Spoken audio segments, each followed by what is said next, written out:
Well, good day. Thanks for tuning in to my channel, to the Average Canadian. And I figure I would do a couple of videos just going over how to obtain your firearms license in Canada. My name's Chris, and if you're anything like me, you're a visual learner. Having somebody kind of guide you through the whole process and knowing what to expect and timelines is a huge bonus, and really helped me and people like me through the process.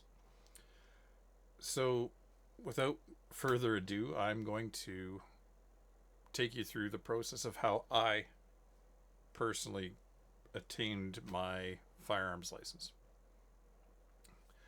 So, to start, let me show you my screen here. This is taken right from the Alberta website. I am in Alberta, so everything that I give you is going to be specific about my journey. Um, Now, since the firearms program is a federal program, it should be very, very similar across the board. The exceptions to that being the further north you go,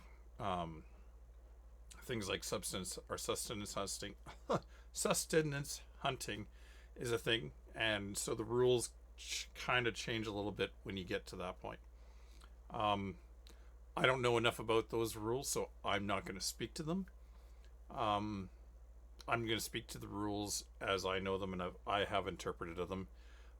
Don't take what I'm telling you to be gospel when it comes to specific rules, though. Please do your research. Um, I am not a professional. Um, I'm just going to give you my journey and my perspective of it. So, the first thing you need to do in Canada is to get your firearms license. Well, first of all, the firearms license isn't called a firearms license, it's called a PAL, or um, position or possession. I swear I'm going to learn to speak English today.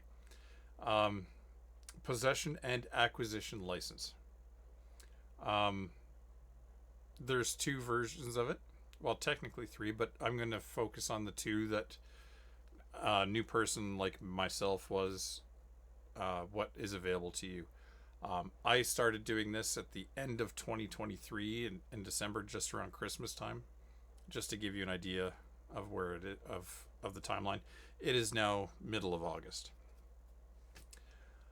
So there's two licenses available to you. That one of them is the non-restricted license, which everybody will get when they apply for a license. These rifles or these firearms all follow a specific set of rules, and they're considered non-restricted, as in anybody can have them, as long as they have their possession and acquisition license, or PAL for short. The second type is the restricted, and the restricted have a lot of rules and regulations placed around them on when and how you can use those firearms, how you can store them, where you can store them, where you can use them, how you can use them, all sorts of different things. They are very tightly regulated versus the non-restricted rifles that you can almost do anything with. And I use anything very loosely. Obviously, it's not anything, but comparatively speaking, it feels like it's anything. So what you're going to want to do is you're going to take the PAL course. Applicants that are over 18 years of age can do this. However, people that are under 18 years of age can take this course with you, as long as they have permission to do it, obviously from their guardians. I believe the guardians also have to have at least the non-restricted license as well. If someone is under 18, they can only have the non-restricted. They cannot have the restricted license. And there's a whole list of rules of as to what someone under the age of 18 is allowed to do with a firearm and how and when. So the first thing that you're going to do is you're going to take a firearm safety course. There are plenty of places out there and private individuals that give these courses. Make sure that the person that is giving the course to you is a licensed firearm instructor and registered with the province that you're in. They will offer 2 courses usually, which is the restricted and non-restricted. And there's usually a deal that if you book them both together, you might save a little bit of money. That has been what I have found. Your mileage may vary. Talk to your firearms instructor how it's going to be done. Typically, it's held in classrooms of, I don't know, between 10 and 20 people. Firing ranges usually provide these courses. And if you take the course there, sometimes they will provide you with a discount on the range membership. So that's something to keep in the back of my mind, or back of your mind as you're doing this. It can save you some money.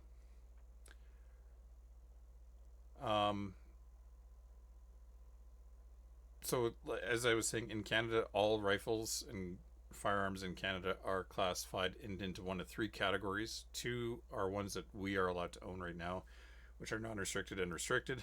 Third one is prohibited.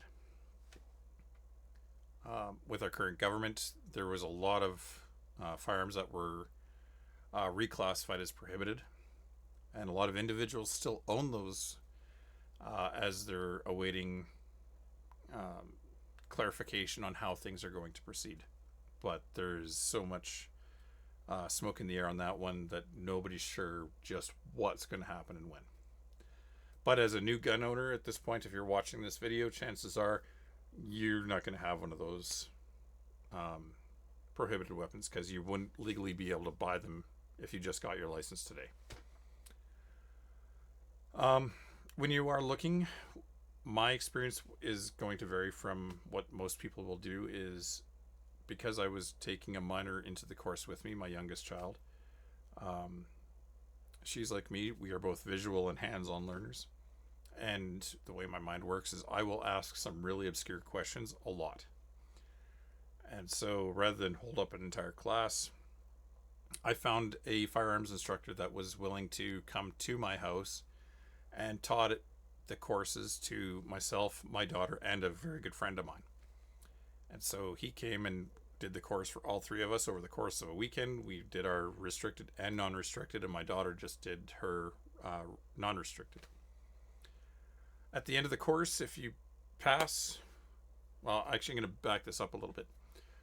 When you're doing the course, there is a written part and a practical part, and you need to score 80% on both of those or better to pass.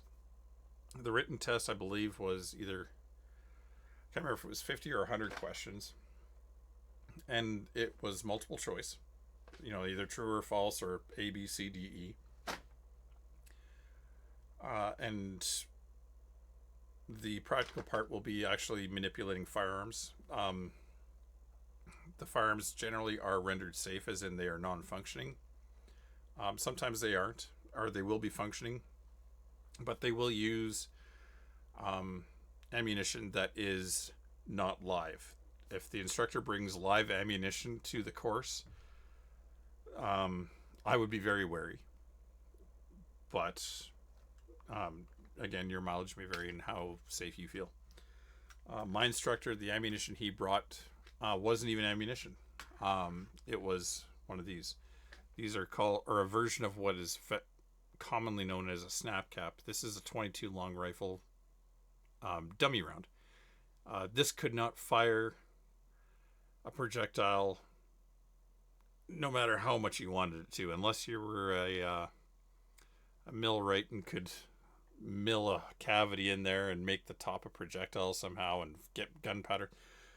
Regardless, you can put this into a fully functioning 22 long rifle, pull the trigger, the firing pin would hit the back of this, and this is what it's designed to do. Nothing happens. It's just a training round. And they're wonderful for training.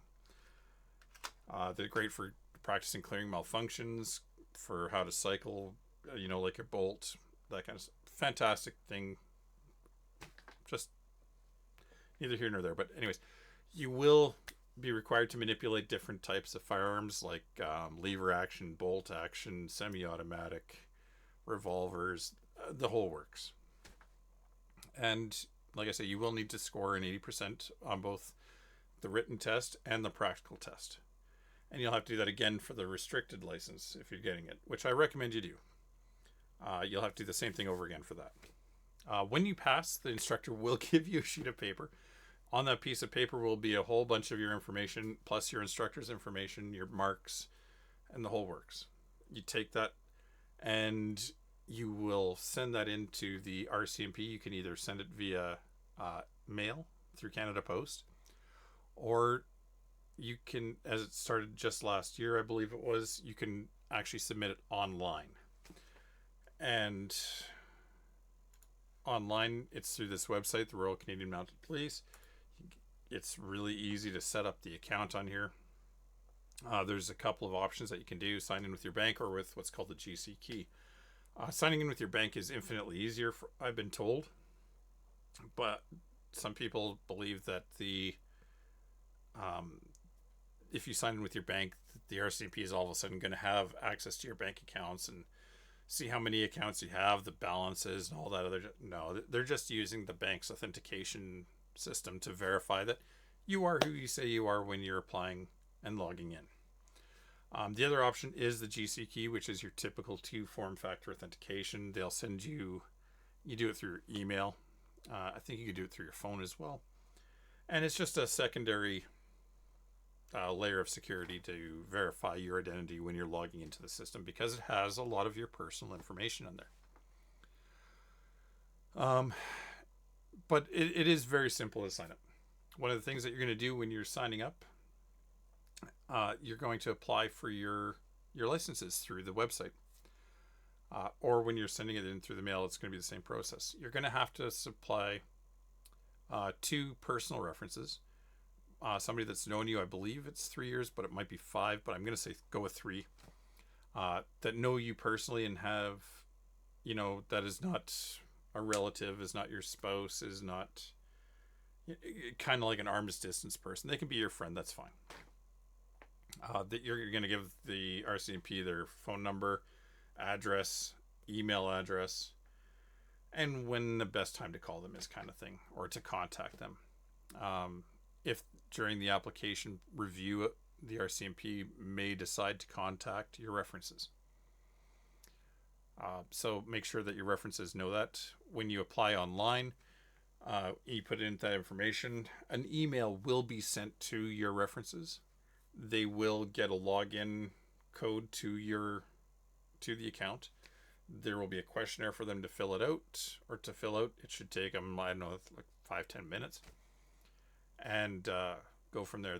And that should get done within 2 weeks. So make sure whoever you are getting as a reference knows that it's going to happen, right? And to watch out for that email. And it's not spam. It's not a scam or anything like that. It's legit. The other thing is that if you have a spouse or have had a spouse in the past, I want to say 3 years or maybe 7. I don't know. It's all pretty clear on the application. I just don't remember it off the top of my head right now. And that basically your spouse will do the same thing that your references are going to do. Okay. It'll be a quick questionnaire. They're going to log in, so on and so forth. If everything falls into place within those 2 weeks, great. If not, new emails will get sent out until it does get sent, until your references or spouse fill in the information. At that point, it becomes it's a very much a patience or trials of patience, basically. Some people get their approval in 2 weeks. Most people get it within 6 months. There are a few people that are getting it in 8, 10, 12 months. I recommend staying on top of it. You can actually reach out and call them. I recommend doing it every 4-ish weeks. Here is the phone number for it. It's good for anywhere across Canada. 1-800-731-4000. It brings you into a virtual menu. You press 1 for English, 2 for French kind of thing, and you follow the prompts, and it'll take you to somebody who can give you an update on your specific application. Sometimes they might need some more information from you, and you call in, and it makes it easy. When you call that, you get what I call tier 1 support. There is a second tier support where you can actually be put in contact with the firearms office in each individual province. There's one in every province: Alberta through BC, through Winnipeg, Ontario, Quebec, Newfoundland, the whole works. Every province has their own. And yeah, you can talk to them. They're I believe RCMP officers, but they may just be civilian contractors. But I think they're RCMP officers. But anyways, they're the ones that actually review all that. They're the ones that contact your references, your spouse, if they feel the need to. And they will ultimately make the decision on whether or not you get your license or ZZ. Once the approval shows up, you will find it in the web portal, or they will mail it to you. And when they show up, this is what it looks like. This just got redone, I believe, last year. And these are good for 5 years at a time. So if you apply in 2024, it won't expire until, I believe it's your birthday in 2029. When it comes to reapplying, with how backlogged they are, I would say do it when you've got about a year before your expiry. Right? Quick and easy. And then once you have that, you can go and legally purchase a firearm, an ammunition. You can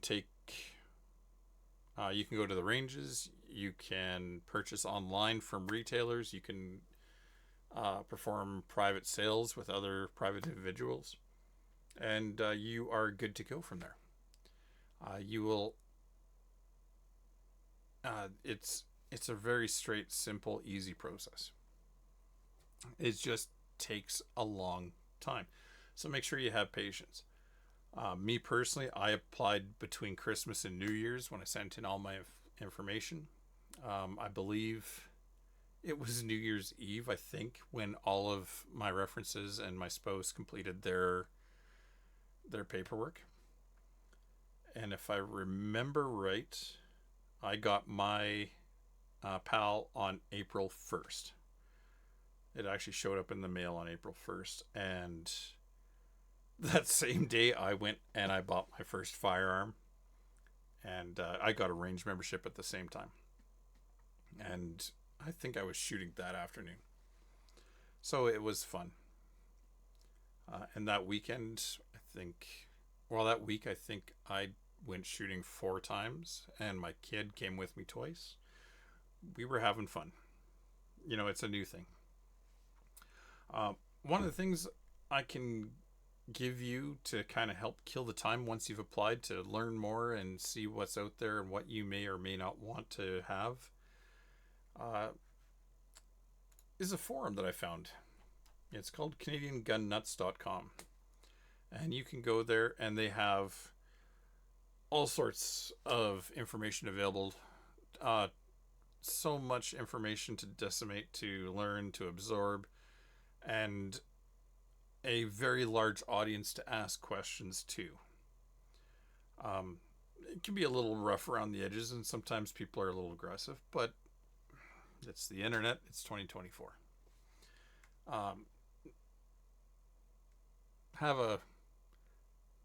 The old saying, let water off a duck's back. Go in with that attitude and you'll be good, because there is a lot of good information in here. Everything from laws and whatnot, like Bill C-21 and the OIC gun ban. All sorts of stuff. Really good. Breaks down all the different types of rifles and revolvers and all those kinds of stuff. It's great. And there are quite a few um, private businesses that sponsor the site and advertise on here. And my experience with them has all been positive, right? And there's a lot of scam sites out there targeting shooters, like firearms owners in Canada. Having a list like this of legit owners or legit places to purchase from is amazing. Um, and the best thing about this is that almost all of these retailers will offer free shipping over a certain dollar amount. Most of the time, it's $250 or $300. Things like ammunition are heavy, so if you've shipped anything, the heavier it is, the more you pay for it. And so, a lot of the time, you're going to buy some ammunition, and it's going to be over 20 pounds, and that would be expensive to ship. These guys usually give you free shipping, so it's worth it. All right, and with that, I'm going to go back here. If you want to find the next step and go, if you haven't done anything yet, you're going to take the next step. Remember, you're going to need to take the firearm safety course. Easy way to do it, just Google it, firearm safety course, and you're going to get a list of different places that are willing to, or that are offering the firearm safety course. And you just go from there. It's really quite simple, right? Like for example, here in Calgary Shooting Center, they give you the whole thing that when you register, they're gonna give you a free handbook, and like combined fee is $295 for both days, right? $195 for non-restricted and $150 for restricted, and they're both 1-day courses, right? And so when you sign up for both of them at the same time, they also give you like another discount, so it's only $295 for both days, right? And that's pretty common anywhere you go, right? All right, with that, I'm going to end the video here. There's going to be a whole lot more that I do. I'm going to go through all my decisions, gear that I'm buying, deals that I find, reviewing what it is that I've purchased, what I like, what I don't. My end goal is to be hunting this fall and winter. So there's a lot of stuff that I'm going through, and a lot of things I'm having to purchase. And I will let you know how things go with each item that I buy and if it's worthwhile. But anyways, that's it. That's all. I hope you guys have a great day. Have a great night. Whatever it happens to be for you, stay safe and have fun shooting. All right, we'll talk to you later.